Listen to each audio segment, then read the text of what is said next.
Well, hello and welcome to my review of the Mora 731. Now, I've never seen a Mora knife like this before.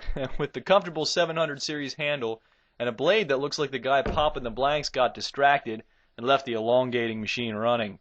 I mean, jeepers, this thing looks wacky.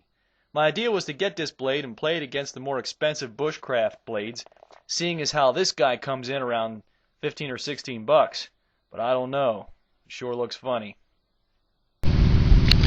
Alright, this is the Mora 731. I just got this thing in the mail today. And look at that. Look at the size of this thing. I mean, it's got the 700 series handle, and for comparison, this is a 711 over here. The handles are identical. It's just that the blades, I mean, that guy just keeps going and going. I thought it might be a good option to play it against some of the higher priced, like the new Bushcraft series, for example. It's so much money. I mean, $35, and this one costs less than 16. It's $15.50. It's got that, I think it's a 0.98 inches thick, still under 1/10 of an inch thick, but it's got a sturdy feel to it anyway. And it's got that Scandinavian grind. Everything's very, very similar to the 711, except for the ginormous blade.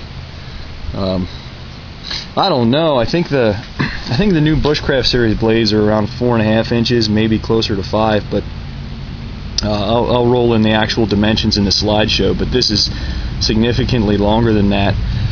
And to be honest with you, I don't know. I mean, I'll find out, but I don't know any viable advantage this would give you, because I mean it's not gonna make a good chopper because it's so thin. It'll make a good cutter because of that nice Scandi grind, but I mean so does this guy right here, and you're talking a lot less mass. But for the price, I mean $15.50, it's less than half the cost of the new Bushcraft series. So I'll thump around a little bit with it and see how it holds up against. I have a Bushcraft Forest coming, and I'll see how it holds up against that Mora 2000 kind of style blade. See how it goes. So yeah, my initial impression is this thing's just too honking big.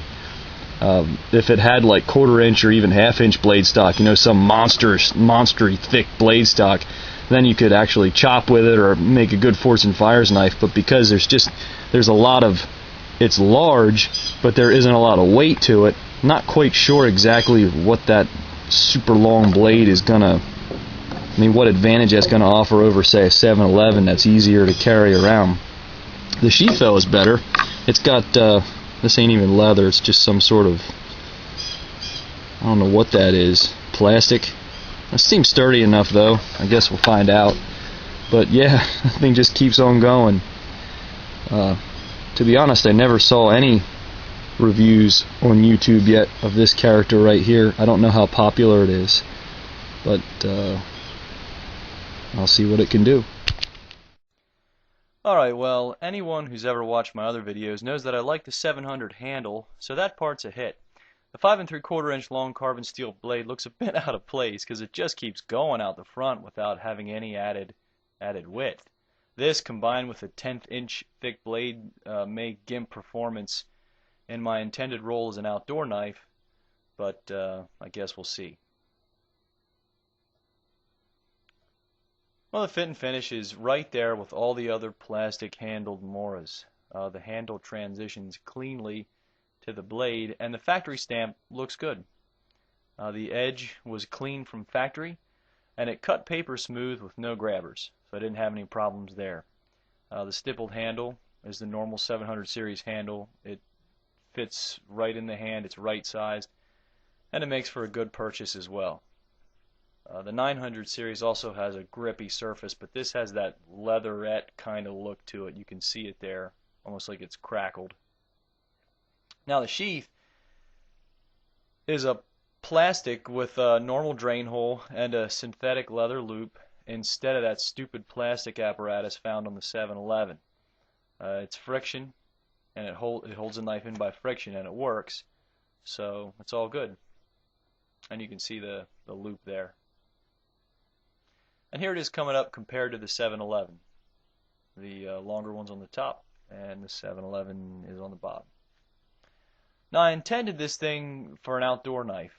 At just a few ounces, it'll probably have greater capability than the 711 for stuff like fire prep and say boning out large game, but it's going to suffer in the smaller stuff because of its gangly, oversized cutting surface. If it was thicker, it might make a good chopper, but it isn't. So, hey, in its current blade stock, it just won't do the job. This is what the 711 looks like when it turns 13. All of a sudden it goes from maybe a 4-inch blade to a 5 3/4 inch beast, and then you got to figure out how to use the dang thing all over again. But just like I found my feet when I woke up a foot taller, this thing might surprise me. It still cuts like a champ, it slices thin, and has that great 700 series handle. Now in addition to all that goodness, we got some reach as well. It may even give the bushcraft forest a run for about half the money. So bear with it, and if you can find the use for the extra inches, there's no reason not to love it. I'll try and keep them coming.